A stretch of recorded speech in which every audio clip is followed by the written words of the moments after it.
Et voilà, fidèle ami internaute de la télévision Cardi TV, vous savez, Toza qui déjà Nabino, Toza toujours Nabino, Peto continue Koza Nabino, Tika Topé sa mote Nabatunios, voilà, je sais que vous êtes de partout, en Amérique, en Afrique, en Asie, en Océanie et pourquoi pas en Europe. Là, je vois ma tante privée, Henriette et toute ta musique en Allemagne, pourquoi pas maman Mimi Tchétché, et ça, moi de la femme, Yango Moni Lelo, Nde Beaumont a déjà sur ces plateaux. J'ai une femme qui parle bien, elle parle bien vraiment. Nde Beaumont est déjà, Bosebel déjà parce que Bozela Zelaye, Cardi TVP, Akender Kolukaye, Cardi TV Koutani Penaye, pour lancer la analyse sur les actualités au binonios Bozela Boye, Baba vérité, Nango, et Boye Baba point de vie à Batunabatu. Yango, de l'autre, il te dit, Sheila Yoka, bonjour. Bonjour. Bonne. Ouais, ça va. Nancy vous faites la santé, t'es pour le monde déjà qui par la grâce de Dieu. Ma famille, c'est ça. Vraiment. Bon, par la grâce de Dieu, il y a eu déjà vraiment. Mais ça va, tout ça. Tout ça, moi de la femme, bali na kayo ba otala yo, bani ngano basi, le bano ezanu d'abord pour na bango.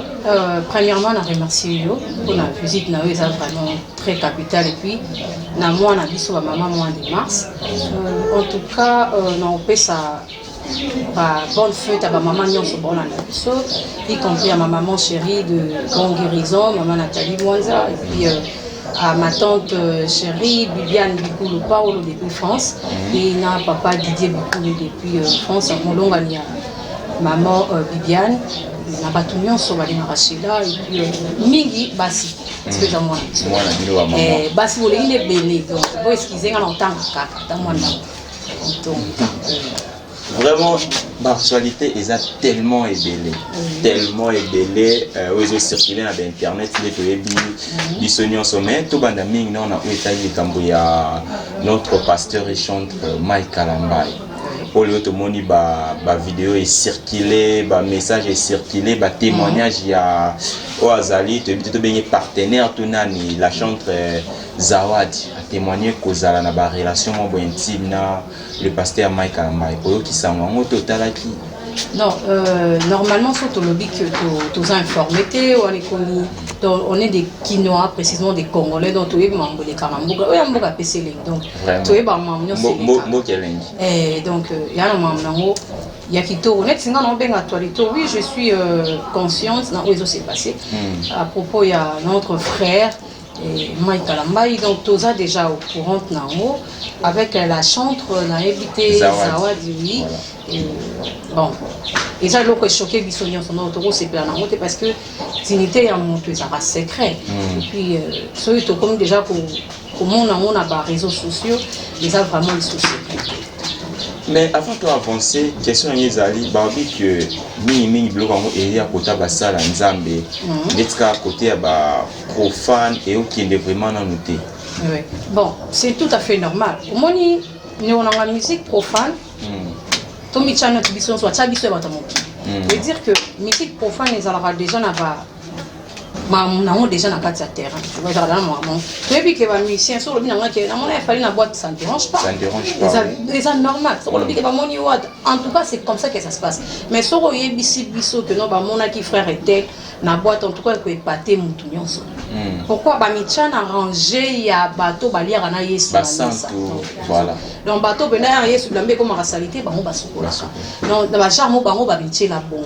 Si le bateau va musicien profond et comme la banque parce qu'il va vivre dans bango et ça déjà ou ça connu. Tu dis on va côté la boîte parce que tapage tu dis bango baza na tout autour ba piscine tu dis donc mambo o nyonso ya mabe na mokili ndenge ba musicien religieux ba là tu es bango donc comme bango ça ba musicien profane batiki la bango donc batiki la cop on a ba musicien profane et non que bango. Mais c'est comme on a que copie ya ba musicien profane mais c'est comme si na miso ba te mon na ngam na bango te e mon na kota ba vieux Mike kota ba Michel Bakenda ba Moïse Mbi. Tu vois au monde on n'est pas ma bé parce que au monde on a bengi frère Mike. Na oyebete que tant que pasteur on est na oyoka. Oui. Je le connais un frère à qui na Bethel na papa apôtre Mbi Moulaya donc Azalaki donc je connais c'est un frère Mike. Non parce qu'on a yoki ka peine que nous a pasteur. Oh yo kate que Mike Kalambay a comment na ebi Mike Kalambay pasteur na église na Willery na rond-point Willery na yebi Dieu m'a tant parlé, naïbi adresse à l'église à Mike, ce qui est à l'église, je ne connais pas. Naïbi attend pour mon corps, qui a mon limite à Mike. Naïbi en côté, naïbi c'est un frère avec la musique religieuse, au biso stoyebi, mais que pour ce balat ici, mon père, mon connaît ma bête. Et on va voir un beau kelenge. Belenge na RDC, tu as vu moi chance, il y a aux alamans de banda. Oui. Il y a même un bout de cacao et un bien. Donc au moins il y a nous tout le coup là, frère Mike. Nanenga ma bête. Bon, il y a un devoir na biso, il y a devoir au Patrice il faut ça. Donc papa moi il y a un devoir rebelle il faut ça. Tant au baki ngoy muso ko Patrice faut aga marbe faut ça au rejoindre pasteur Denis Lessi. Mais en tout cas, on a apprécié le mot de passant.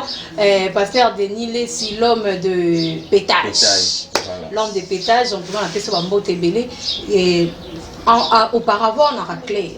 Dans le bateau, chez là, il y aura qui a raclé. Et puis, on a rapporté, on a rencontré. Parce que je ne vis pas la possibilité dans le bango, donc tu vois. Donc, on aura un peu clair parce que nous salons et c'est un peu pierre. Ceux qui, les journalistes ont invité, il faut oublier ça, inviter vérité. Oui. Donc, c'est tout à fait comme ça que ça se passe. Donc, ceux qui sont ok, pas pasteur Denis Lessi. Auparavant, on a eu fan était dans le qui était là, qui contre en tout et pour tout. Donc, si on a lesquels lobby il faut comprendre, mais quel genre de pasteur ça?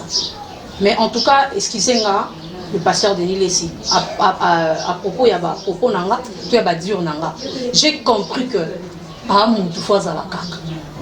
Dans ça, mon tout fois à la caca parmi les Nalandi argument par rapport à Mambo et s'est passé. Tu vois, auparavant, ils avaient qui Moïse Mbi a commis qui bloque. Oui. Moïse Mbi a commis ça, et l'équipe inaperçue. Toye Michel Bakenda. Excusez-moi, papa, mission oyo na osala biso wa tozana lola na eba mingi baba kombo na bango pena bien ti. Michel Bakenda. OK. Michel Bakenda, je m'excuse. Asala ke lo moins pour inaperçu. Aujourd'hui, c'est Mike Kalamba. Avant Mike Kalamba, ils avaient qui Cédric Kaseba. Azapeka mais Azap parmi les ambassadeurs, il y a Madja Boutalent aussi. Qui c'est? Il s'appelle qui? Cédric Kaseba. Moi, c'est mon bal est Déborah Local. Ok. Moi, on a fait cette information. Non, aïe, bah, on était. Ah oui. Nanenga ma bête, bah, musicien, parce que Naza trop. Bah, fan à ma pasteur, t'es visité, bah, bon, bah, chacun a tout religieux, c'est un beaucoup de talent. Il faut être clair, la talent, t'es dans un téléroman, on a un jam. Paulinga, Nana yebi ba vie na bango ndé mon frère. Na yebi ba vie na bango donc en tout cas na yebi bango makasi parfois ba. OK, c'est là yoka bien ba vie na bino. Ya on a yebi ba bino té na nenga mabete parce que on se connaît. Dans le cours de temps, il y a des pasteurs, il y a des nzambe. Au final, on sait que jugement nzambe on peut ils sont les plus vite possible. Surtout au cours, surtout au Kenya, il a pas mon ningate. Parce que ceux qui bokéi, il y a des gens le lot, bon comme on va faire un pasteur. Mais non, il y a des gens on a biso, on peut soit adresse bon, so kéi au kuta, 4e bureau ya pasteur était. On peut son numéro mon tout bon. So bengo moi que yem tu bazola nda kuna ma campagne pas pasteur était. On peut so. Vous avez vraiment ba preuve na marambolo ba na benaki. Tu vois Artolo Baka, tout ça kana ba. Oui, ba tout so Rolanda ba bikete, ba ko ba sambela ka te ba na côté mon nom. Biso no sotoza ya nzambe parce que biso tout oza bikela mon aïe. Mutu mo kanda créer. Mais to comme ba département différentes. C'est que yo yebi ba Eliane ba fait no mususu. Te na yebi pena ma na bango. Je suis sûr et certain na yebi. So ba luka vérité ba ya luka yo. Te net vérité genre ni ba luka. Ba vérité ma ra mususu ezo bomba ma. Te ya ba vérité mususu pe mo to binisa mo pe boyo yebi kara mususu. Parce que mon rotelo liboko production ya mususu ayepa na ngabu na ndenga mabete. Bexam so mo whisky, moi tourne na boîte ou camouflage cache ni casquette. Ko yeb sa so ando te ka ba timbele. C'est que yo za ko appuyer pe pasteur Moïse bien dans le bi ka bimisa su ba vérité te. Te alobi boye ke non aloba li susu te à propos. Moïse Mbi égal à Mike Kalamba. Mais ba be bana il paraît. Oh, moi je te dis Moïse Mbi. Maman aloba il fait ka lomba contredire ngati. Il fait ka lomba contredire ngati. Elle connaît bien que Moïse Mbi égale à Mike Kalamba. Mais Moïse Mbi a dit que Mike a derrière Maramio so ekomelae. Non. Pasteur Marcelo Tuna ça derrière Marambo ekomelae. Au moins si comme Mamboué kana bato on va imba si ba imbela nzambe ba o ba vana na lola bon même c'est passé donc le lot pasteur a que quoi avouer que o ekomela nga ezalaka mon peut-être c'est sûr que y est pas donc si revanche. Surtout qui est pour on a contredire, on a ça que Mike pas zongi c'est qui Moïse Mbia zongi si revanche. Alors que bah ça va mi bah outi ndaku moko. Donc quand je parle ndaku moko bah on nyonso bah outi papa apporte Mbia. Apporte Mbia, tu vois. Vraiment. Nga maman botinga bah ça une partie il y a apporte Mbia. Je connais bien que non adresse les qui dans le papa que son âme repose en paix. Parfois un peu sous Moïse mais bah, quand je parle comme ça bah il dit que non bah maman me dit bah côté mon oncle donc pour qu'on a les blancs à Koufa que son âme repose en paix bah ça qui apporte un billet tout comme ça. Donc c'est une grande famille on a dit moi bah histoire OK c'est que yo pe maman no ko pe so conseil tout ça makamu ndenge zawadi ya sali t'es dans ça la montée maman ça quoi y a un conseil à bon montée il y a déjà des maman zawadi pe a bien limbisi pasteur Mike mais albi moi ane zawadi aza Jezabel. Voilà, maman y a. Maman a bâti la chantre zawadi. Donc, parents a limbisi Mike, mais moi, ça a démon, ça Jezabel. Parce que alimbisa Mike, contexte à Mike, ça dit moi parce qu'ils ont une mission. La fille était missionnaire. Bon, peut-être à limbisi Mike, pour Mike, ça pasteur, on a n'enga bandeur ko zelaye. Non, Mike c'est un frère. Mike c'est pas un mais yo Mike c'est un frère. On a ligné pasteur, t'es pas Mike. Dimanche tu es dans ta présence. Église à Mike Alamba. Pourquoi église n'est en moi? Dans ta présence. Bon, maman ça fait présence encore les acquis qui sont en place. Et bien là comment mener dans ta présence. Bon présence en Zamboya Kumisa. Assistant qui était quelqu'un moi ne comme il était. Maza motaro quoi, yo no quoi na blanc bon côté. Ngata na quoi 50 fois na muki 200 fois. Parti l'inganza là. So quand ça kota ne ba lo akota muki. Yo na ba proposer vaseline te. Vaseline va te kakana ba petit. Vaseline. Ça veut dire quoi? Oh, bon qu'il soit vaseline te. Mais vaseline sont prévu vaseline ça veut dire quoi? Et ça est loco et d'accord. Ça va habiller ba proposer que vaseline.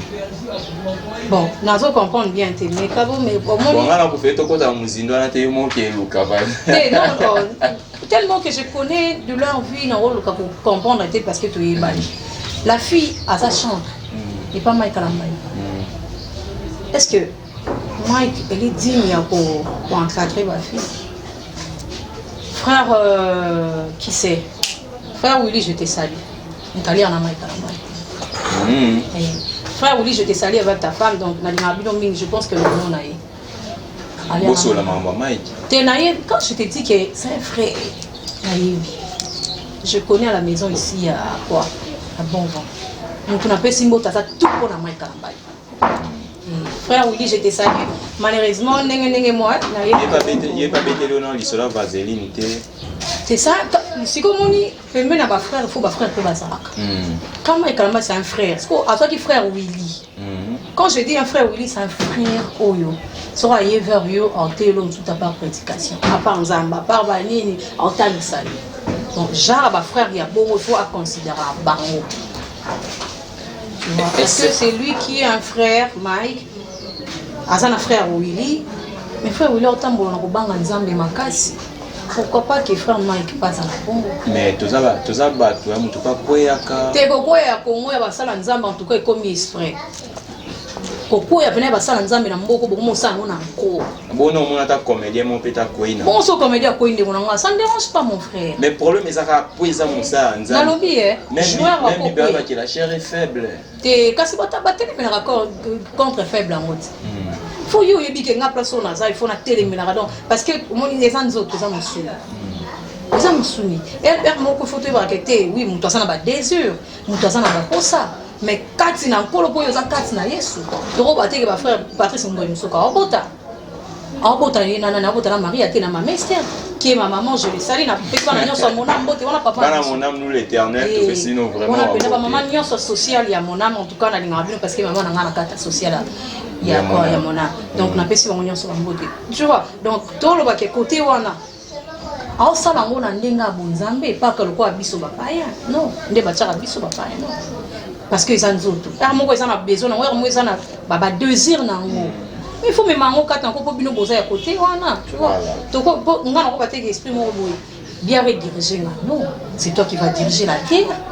Na rolo baté que lamba mon boba comme ça moi esclave. Yonde mutu fo o comme c'est loko en esclave. Là yo moni que té na ko ya. Et tant que mo sala nzambo sala ni. hôtel mais la paix loko na ko ya te o ça satana ko ya te parce que mon tona pour ça la sœur va ça la naï déjà bon comment il ndinga bon ngana yo qui veut version c'est ça que l'autre fois mi moi ça ngabi te yo ka viola qui qu'est-ce ça veut dire te sœur alba utaki studio abengi babanda kangu na mutuka ti ba kesu ça ce qui va puis bon en bref maintenant sur là na biso ceux qui te déranger bino na éviter je sais pas ceux qui to kota mabe babanda qui depuis na mutuka ba braka qui arme azana arme un sous moi kalamba uzala mu qui to e baraté azaki na arme te abraqué arme te azaki na 12 personnes à sima na été ba bloquer la fille non parce que bango mi ba les conscience na conscience à quoi je dis à l'ami là c'est na bia boti la mamba ba fio qu'est-ce que ça veut dire bana beni ba violer bango muto sa awali susu na mamba domaine ba violer il a qui signe quelque part aussi ouais c'est qui non c'est bifo qui sala maramu susu kuna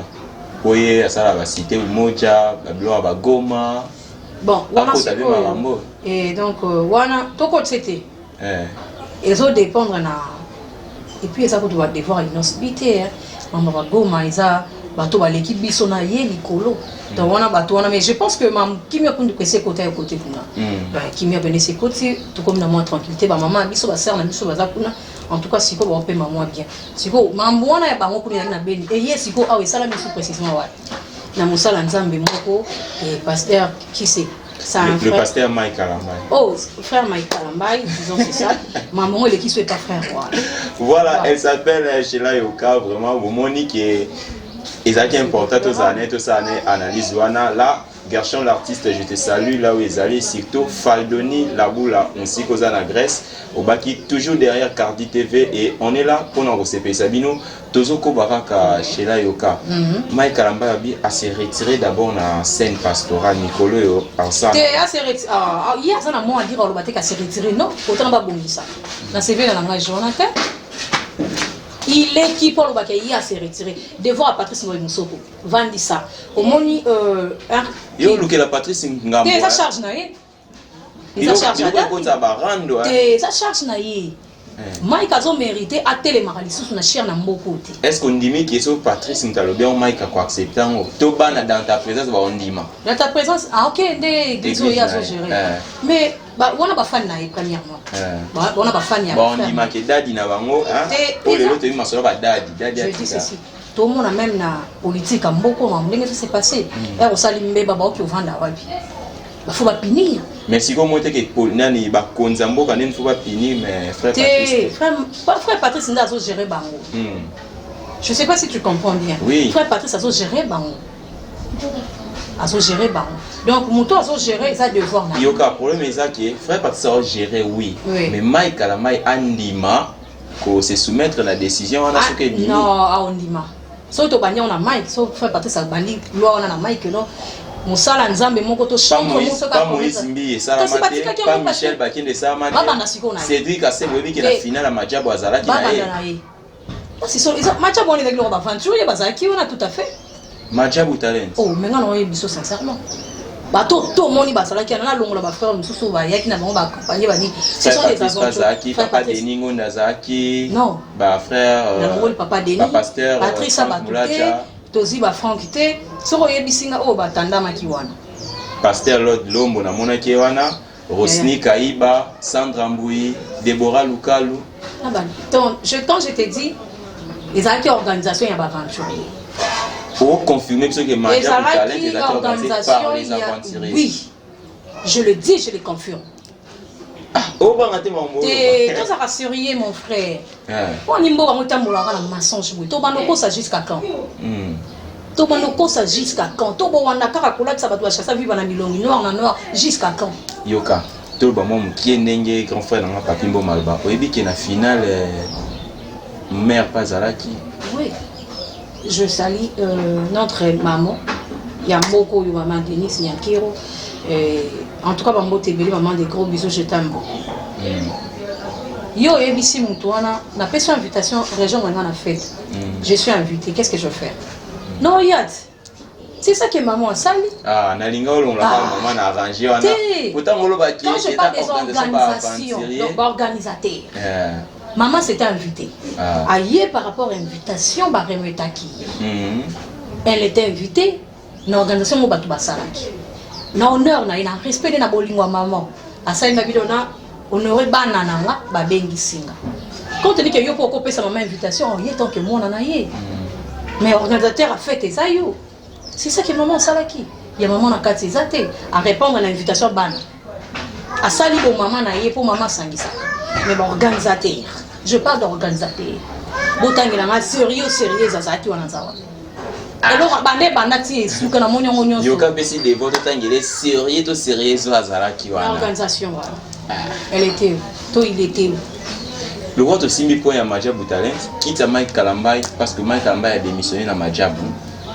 Quitte Neza vide, mais va proposer le frère José Ndita, Vendita, à Boina.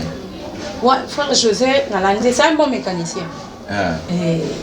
Frère José, il y a un problème, il a un tabac. Autre rappel à sa pile. À part sa copa lipa. Là, il y a j'étais salé avec copa lipa. Oh, maman, frère José Ndita, maman, copa lipa. Tu as vu ce que tu as copa lipa. Papa José, je te salue. Avant la fille vient là. Quand ça on a copa lipa, gâteau balolara. La place ça c'est qui déjà vu que copa lipa on a nini. Te salue. Na bato nyo so brosser la biso ba mapa na ba société minene. En tout cas na pesi ba so votre linga bino na pas frère José. Et na pas frère José Ndita na linga bango makasi. Donc bato tout ba balolara jalipa. Frère Wana José Ndita ba otia na place wana. Avant boy on a ndenga mabete. Aboyon parce qu'il y a des convenus. Il y a des inconvénients, il y en a aussi. Ndenge Moïse Mbialbak a lobby qui est, je sais pourquoi j'avais refusé cette proposition. Il y a un endroit qui est la place, tu vois. Il y a un moment pareil que frère a beau, il y a mon propre volonté n'a été. Et pour moi on a déjà, oui après. T'es mal il faut ça l'année car c'est démissionné, pas démissionné. Non, il y a le moment l'été moi c'est démissionné. Donc ce cas c'est décidé, c'est décidé pendant en zone année. T'es à démissionner mais Majabou Talent Balbi qui est malgré ce démissionné, biso peut-être une idée à suspendre parce que tu en as aussi rétablir. Quand vous dites Majabou, ça chaîne. Majabou est chaîne à télévision mais ça aussi structure moi il y a promotion à artiste ba jeune talent. Il y a musique profane. Musique chrétienne. Musique chrétienne. Natal Rabinoti. Naebi maman. Chez là, il y a un donc tu vois, naebi quand il y a un zapaka, na mon chaîne ba kuma matcha. Mais bah. Le programme na. Programme tout comme ça, banini là, je connais pas ça. Et donc naebi chaîne na bino résistaka. Na mon on a programme ba chaîne na zapaka na télé. Ba démissionner. Non, on a des chaînes de démissionner donc. Je comprends rien, il y a des démissions, il y a des clubs et tout comme ça. Parce que ça, ce sont des clubs. Il y a des clubs, il y a droite. Et puis, net, il y a ces démissionnés. Donc, si on parle de ça, ils ont ça. Pour me démissionner, à l'ongoli, ça. Donc, tu vois que c'est lui le décideur. Donc, moi, c'est décidé. Mon ami l'ongoli, mon personne dans la maison ici. Est-ce que l'eau est en bon? Ça ne marche pas comme ça. Ils ont bon délicat. Voilà, c'est pour le coup là. C'est vraiment dans l'intervention. Chez la Yoka, je te salue. Mon bureau, Raissa Lohambo. Et puis pourquoi pas à ma maman Mimi Tchétché. Na souhait d'ici qu'aux maman Batu, il y a Déborah Tchétché. Chez la Yoka. Oui, mon frère. 21 ans déjà, jour pour jour, la main de Dieu et la maman Lohambo va exister. Hier, c'était le 20, fête qui n'a atteint de la Gombe. Un mot pour la maman Lohambo. Ok, 21 ans. 21 ans, maman. En tout cas, je te souhaite plein de bonnes choses avec votre groupe et puis à Papa Christian, à toute la famille, la Manu. Donc, il y a autant de l'eau. Et puis, bonne fête à ma maman, tout ça, quand on a mois de mars. Et puis, bonne fête, Nayo. Bon, c'est juste que ça à côté. Mais souci, tu peux regretter, tu peux n'importe tu peux en nier maman lors d'une interview, batuni à propos ya nabengaye musicienne moko ya bangambo wana Rebochula. Maman lor a lobby et Rebochula. Eh. Et c'est ici ouais. Ah et puis sinon pour ça c'est comme un cas donc tout c'est grave parce que toi on a candidaté à ma baptise. Maman lor a lobby a oyeba Reboté. Reboka o moko. Reboka wa bisoka ni nani? Ok, Déborah. Déborah, des gros bisous. Et puis, Nambébo, on a battu là et bien. Mon île, on a pas un super moko et ça va que non. Tout ça va pétage le barra pasteur de Nilis. Tu vois, est-ce que ça n'a pas ma bête, hein? Bon, et là, mon père arrive à et comment va jarro à Chalamoine. Ah, il va à Chalamoine à l'époque. Voilà. Il va à Chalamoine mais je pense que le long d'ailleurs il va. Et il a confirmé que le long est à Chalamoine. Oh, bon, il va à Chalamoine à Télandé. Bon, il bosse à Eba et Télandé. Parce que tout n'y a pas de l'homme pété. C'est la vie l'homme beauté. Mais il y a des choses qui sont tous à la tête, au résistant à rater. Donc, pour moi, on reconnaître que des moments où on a vu l'entendre, on a l'homme, on a une maternité. Ah oui. Si quoi, dans le temps, on a coûté. Donc, il y a pas de on a 30 quelques de quoi pour ça. Donc, on a 30 quelques. Parce que maman, ça, il a tant à l'objet.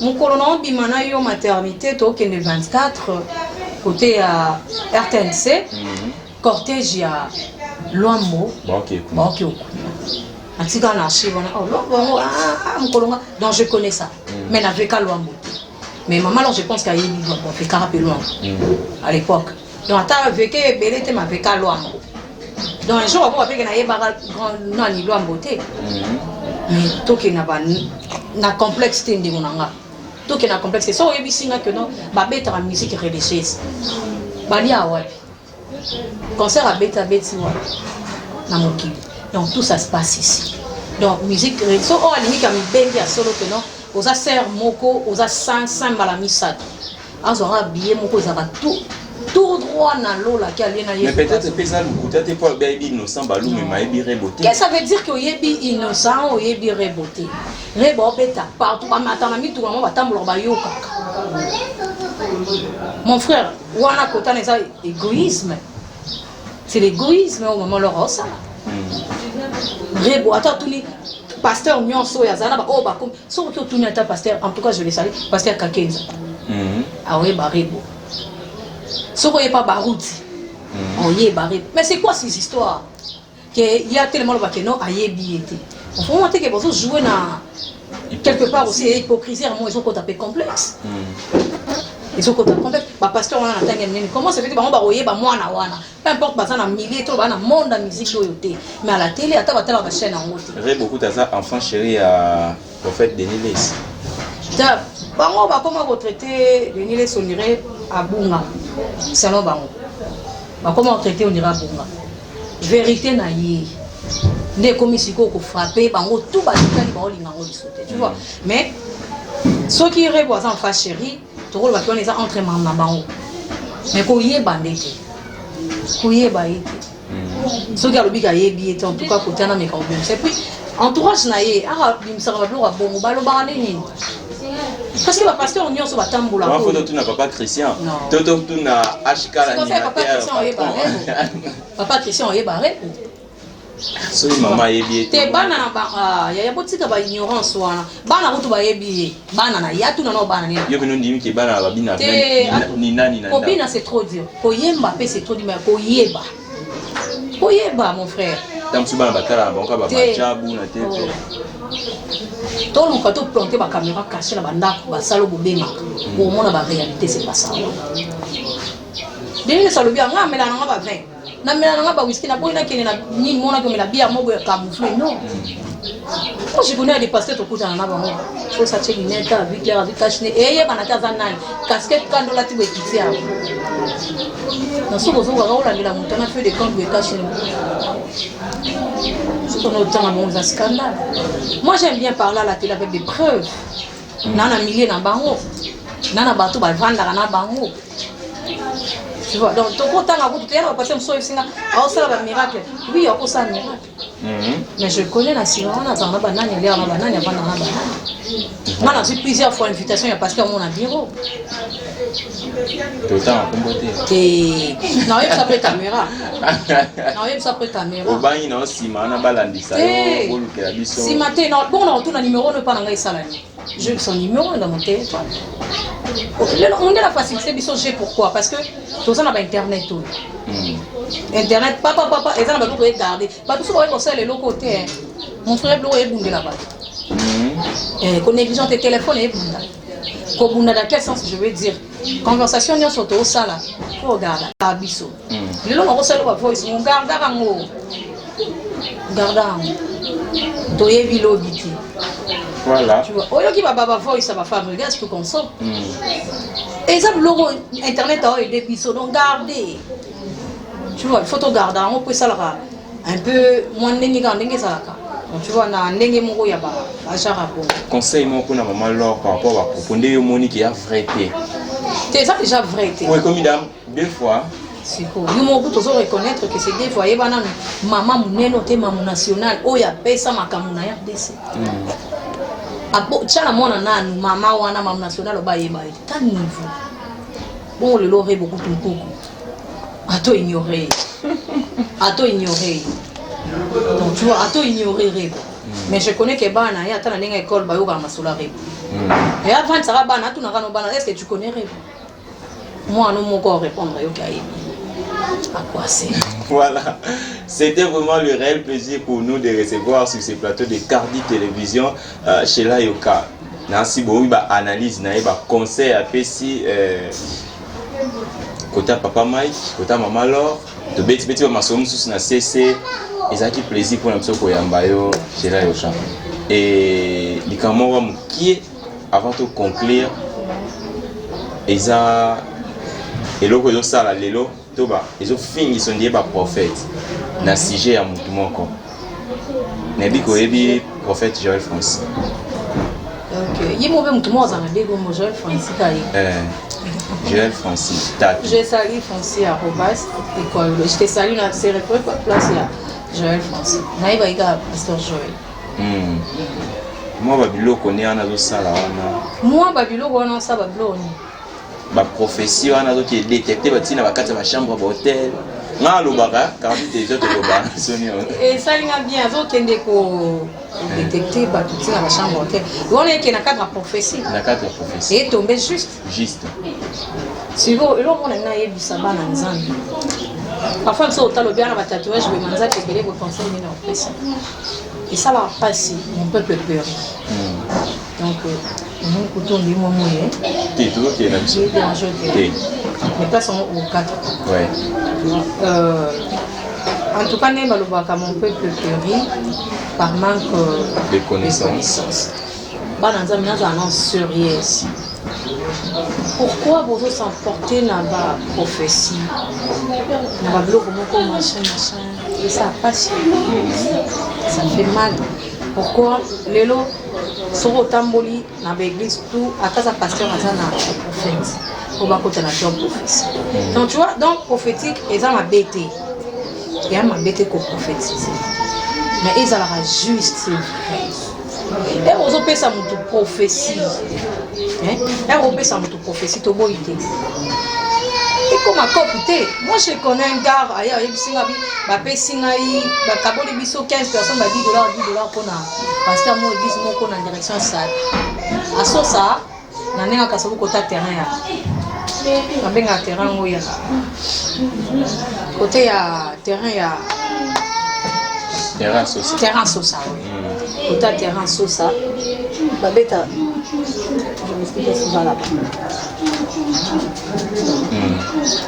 Ouais. Donc, côté terrain Sosa, na tout nie babi abi, apesi na bido ya on a otela moto megadi. Na tout nie pourquoi? Ali poto ni mara prophétie moko na zaki na pasi, église en mode ani bon. Apesi na église mais c'est pas. Apesi bato ba $10 pour ba ya 15 personnes, ça niveau bon on va apesi moto va faire. Ata ba maman veuve na église. Dans le lot prophétie RD c'est comme comme tout ça pendant on va réaliste. Bana poto. Botika pour comprendre le logo timo ko msusu bato ba ba kitine yeso fana ya couleur ni poto ni prophétie. Est-ce que va répondre? C'est ça le problème. Bato ba lingi prophétie. Mam non loba notre pasteur depuis France, c'est pasteur Didier Boukoulaye. Bato ba lingi prophétie. O ba benga professeur. Donc il y a on est comme on vend ça peuple congolais. Si vous avez à comprendre, les lois pasteur va tout comprendre que prophétie sont en plein dans mon corps. C'est comme bêta va déjà à bloquer. Et c'est triste na vandi na otala. On fait la fin pas de ça TV na c'est ma bon boy. On t'a TV n'a mon côté na tima bona moto. Je dis pourquoi ça? La minute nous quitter na meka peu ko relancer on te porte na ba beti. Na bimi na fo mon porte. Parce que mon taille non mon point na yandi na on tena concentré mon mota. Na on montre mon point bino tolo na tête. Est-ce que c'est vrai ça? A tout le monde non c'est vrai. C'est maman na mon na. À côté de mon papa. Les amis miracle na bizela ba ozon ça. Tozon ici image wa. Linga la yipsi na kaka mon peuple périt. Langage donc langage on a dit ici mon père n'a pas mon peuple périt. Mais c'est péri boy. Si comme mon pasteur Joël oh bah ça la qui comme le locali no monta bien. Alors pasteur vous a rappelé bébé c'était mon rappel moi ba 10 francs. Si vous yokana mon le fils qui a 100 tu es allé ça. Mais ça y est pour abattre la personnalité na yo à tes accords pour ça dans mon et puis maté. Tu vois, là on te yokani no bien. En tout cas, mais on a fait exemple 50 $. C'est ça. Et puis, on a pu nous taper si l'eau. Ce qui a signé ici, on a livré, on dit pourquoi. Mon frère a le bien ou bien. Le bien n'a pas quitté que côté dans les réseaux sociaux. Toyokana qui nous bon tu m'as déçu. Famille n'a pas si quoi va découvrir dans quoi mon qui alors qu'il n'a pas bien l'autre côté.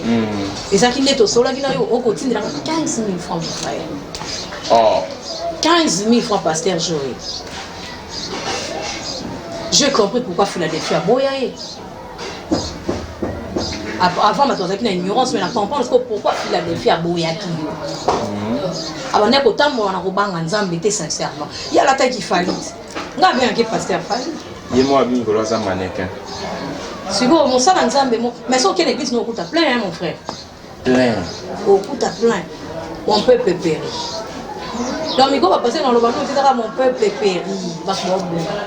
Comment je suis dans le débat? En tout cas, je m'excuse. Je n'ai pas autorisé un pasteur. Je n'ai pas posé ma main. Je le dis, je le confirme, mon Dieu est témoin. Je ne le ferai pas. Dans ça, la montée dans le quota. Il s'agit que montagne n'a qu'un moko, n'a bonde n'a bien en pesoka likambunanga. Si je vis que n'a c'est limité, n'a yébi petit cité, n'a en quota la chambre. N'a bando tali, so devoir n'a yoti n'a les années. Tu vois, mais c'est pas dire que n'a qu'un pas pasteur moko. N'a yébi maman moko lié s'est confié à la prophétie. A yébi te que nzamba zaka nani a résisté. C'est quoi ça va frapper la baja à bloc? Pour y avoir un mouton montable, c'est 15 000 francs, mon frère. Tout ça, là, on va manger comme si les 6 000. Je te dis, ils auront qu'à dévorer à 6 manzata. C'est tout, c'est fini. Parfois, si on a un coup de rôle, on est là, 15 000. Ok, aussi, sa dignité à mon personnalité à mon tour. Pour avoir 15 000 francs. Non. Pour y avoir un bon. Bon, pour trouver un miracle et puis que les gens viennent. Mais tout va ça la rater ça. Attends, qu'est-ce qu'on a servi au coup de tabac, on va abonner la carte. Si on n'est pas Mike au coup de tabac, tu vas prier. Si on n'a pas bêté au coup de tabac, tu vas prier. Compte tenu que ceux qui n'ont pas Michel Bakenda, celui Bakenda, à sa église, il y a des gens qui croient en lui. Tu vois. Mais tout ça. Donc, topé ça. L'espace Tekenaba. Bon, l'autre fois, on a compris que l'église, on est dans un sacré. Pourquoi c'est sacré? Il y a des gens qui sont qui donc il y a des fidèles qui ont serment, mais là, je te dis, vrai. Je sais pourquoi je dis ça. Il y a des serments, ils ont les gens qui ont pas un nombre de personnes tout ont besoin. Et puis, quand tu as réclamé, donc, yo a tapé un porte à bêtise à pasteur, tu as aveuglé. Et fidèle, va défendre un pasteur fort. C'est ça que je dis, c'est l'aveuglement. Nous tous aveuglés, yaya. Là, qui sont déjà ça vivre en l'homme. Au mon athée, au sani, au père. C'est comme ça, les bazali. Mambo, c'est pas ça. Moi, je suis pasteur et les canangos. Parce que ce sont les choses qui arrivent. On rappelle mon ça. On rappelle mon taliboso, t'es pasteur. D'accord, c'est le bon baril, ça va le bon. On rappelle mon taliboso, t'es pasteur, ça le lot. Mais tout le monde hérité, ça le lot bon. Les gars, regarde, je te salue mon tonaté. Les gars. Tout le monde a côté Zati. Tout ça, c'est côté Moro. Et ça, les lot, on va tourner les pornographies. Tout le monde est normal. Net nga bo na so betango mutu moko boye ba mission na so to mesa na ba concert to kenga. Oh mon normal. C'est bien normal ya kwa uto so na piscine. Nga no no kwa uto na njeni na piscine abimi na ye alati na ye c'est normal. Net tala côté na bon ce comment ça. Moni ba retour. Ça fait vraiment péter les plans. Neto Baki, nous sommes à la fin de cette émission. Merci d'avoir répondu à notre invitation vraiment et quelques salutations d'ailleurs. Et pas bah oh ayo. Attends 4, 5 et ça bien. Na pesi bato nyonso bali marché là yoka malheureusement bato bon se perdre mon anati donc mon inde na leki lelo boya déjà oh yeah ya mtu atuni bon en tout cas la linga bi bato banituni mtu ezaka kena na linga fio non je prie beaucoup d'appels puis ya bato nyonso bali marché là na pesi mbote na maman Henri José depuis quelque part. Ce qui a permettre depuis Belgique, je te salue. Et puis je salue mon papa Eddy Capel. Sur le temps, tu boire ça. En tout cas, papa Eddy Capel, je te salue avec notre maman. Et maman a salé avec ma passeport, maman a salé avec moi quand ça va l'ambassade. Je te salue, maman. En tout cas, je suis vraiment reconnaissante. Oh, imaginé. Donc, je t'oublierai jamais, maman. Je te salue. Na pesi mbote na maman Mamis, ton message avec Mamis Lomolo, je te salue Mamis, de gros bisous à toi, bon séjour na Kinshasa et je te salue et puis à Mami et maman Mami Lomolo notre mamie et elle est bien notre mamie donc mon thème est après très calme. Comment médecin na salati? Oh. La comment médecin na salati? Basé belé surtout. Na Congo on a bisoté, nous tenons boire parce que médecin na salati. Et ngo bali ya l'équipe ba. Te na répondre na Congo susu dans na Congo médecin na bimati. Bato tout boyo ka baba médecin te baba débrouilla. Bato ça va mbongo. Ce sont les débrouillards. Bato les musiciens, bani yobi bazate. Mutambo wa solo ali en amba. Moni mutambo wa solo. Abela shura ali en amba. Ali en amba. Ino sabalu. Ali en amba. Ah.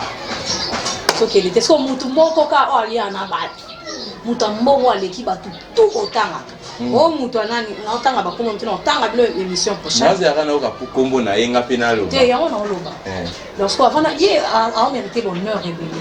Donc na bana pesi na bandeli maman Mami Chobomolo motema ya prêtre moko mutambongo moko aliaka na bato oyo alebino ye pena 2023 so tokebite parfois pour na pena sensibilisation ekoleka makasi donc alongoli nanga faci veton te mena kidiba te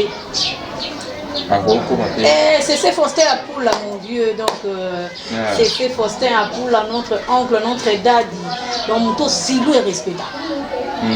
Oui, bien sûr. Merci. Avant un respect à mouton dans l'eau, ciment silou.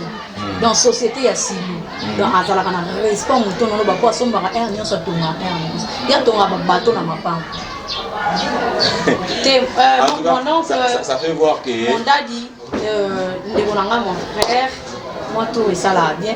Et aya mona pe mutu ango donc amona na parmi batute alinga libanga te alinga babwaka yete ya koyemba et donc mutu mubu atonga bato na mapanga so yo ça mécène mais so ça n'a pas si na seconde va résoudre problème là aussi singa maloba et faut si ça va au méritant mais motema maman Mami Chobomolo. Donc depuis Londres,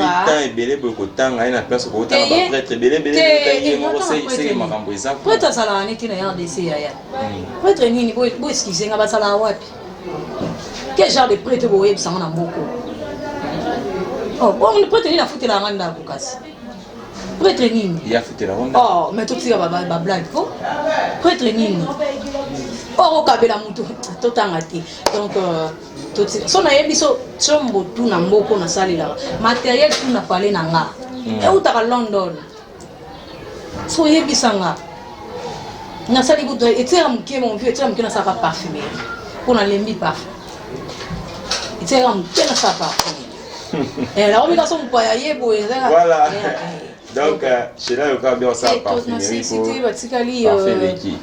je salue encore le vieux démon Et les un entier vient des mondes soit droit c'est un tanga. Tanga et ça. Mon vieux Dodé Mbenza je te salue. Nzembo Kitoko na notre artiste musicien Redi Anis à MDO.